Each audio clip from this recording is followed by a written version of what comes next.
So far, we have learned about the global scope in the browser environment, and that there are a lot of global variables that exist before any JavaScript is loaded. The main global variable that we'll be working with is the document object, which, like all other global variables, is a property of the window object. We looked at the document object model and talked about how JavaScript uses it to navigate and make changes to the web page. I also mentioned that there's a two-step sequence when controlling an element with JavaScript. First, you select the element, then you can either read or manipulate it. Now, there's another action that I haven't demonstrated yet, which is that you can ask an element to listen for some event. Usually, this event is a user action like click or key press. I'll show you what I mean.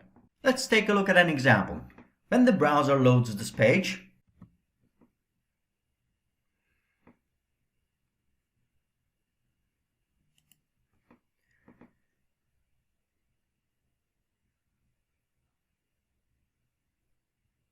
the menu icon on the top right corner of the page starts listening for the mouse click event. Once I click the menu icon, it listens to the event and responds by showing the list of menus. Now, if I click one of the menu items, let's say the first one, it listens to that event and responds by navigating me to the other page.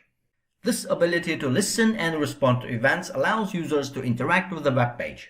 Now that we have a high-level view of JavaScript and the DOM, let's get to the fun part and write some code.